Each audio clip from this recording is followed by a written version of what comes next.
We're seeing AI pop up everywhere, right? But one of the most incredible places it's making a difference is in mental health care. I mean, it could literally change everything. But, and this is a big but, there's a flip side, a really serious one.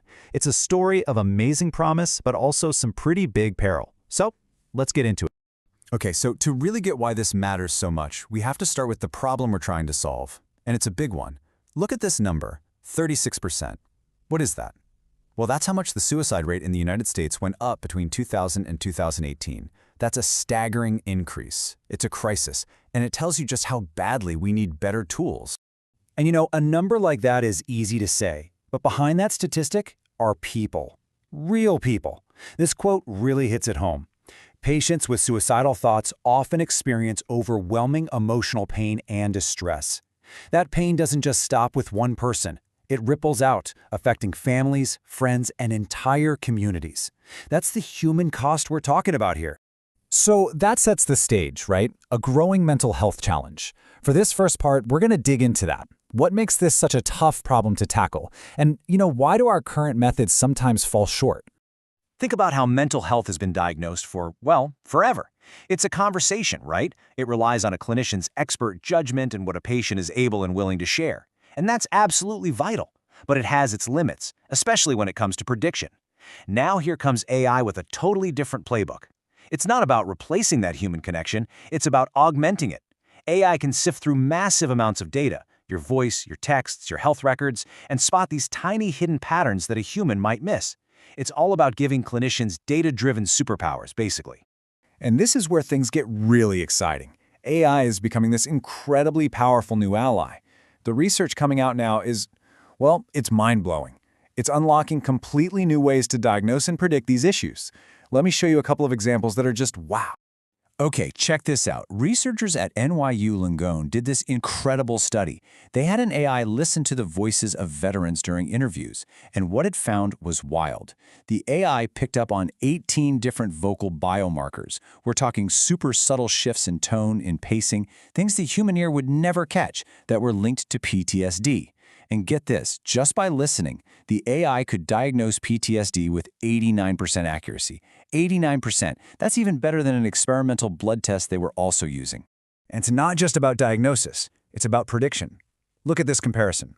A different study put an AI model head-to-head with clinicians to see who could better predict a suicide attempt. The AI looked at electronic health records and self-reported info. The score you see here, the AUC score, is basically an accuracy rating. A perfect score is 1.0.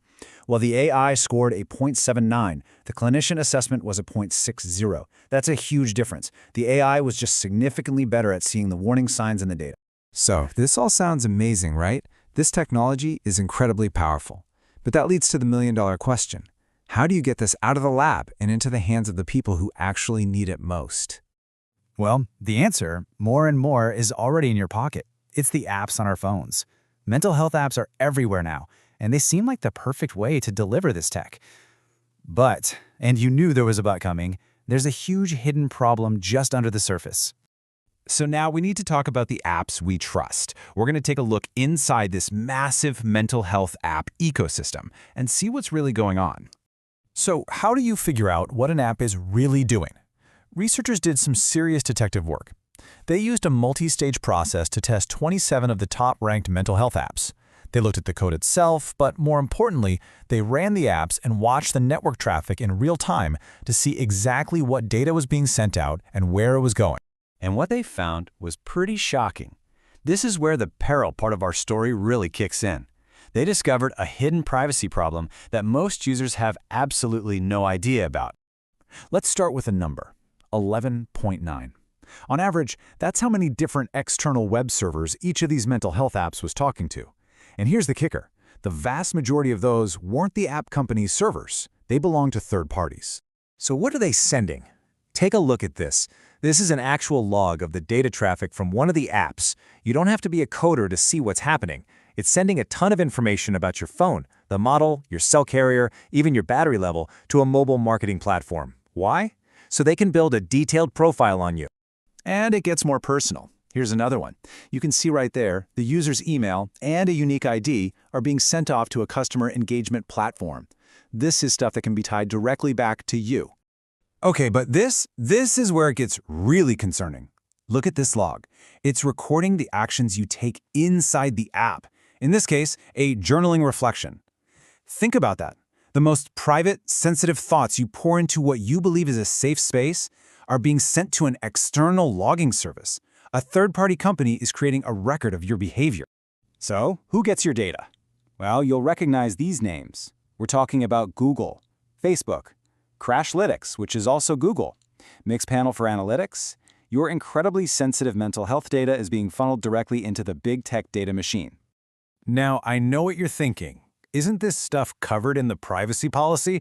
And yeah, technically it is, but those policies are a joke. Researchers found an average of almost 3 unfair clauses in each one, and the most common one? Something called unilateral change. Basically, it means the company can change the rules whenever they want, without even telling you.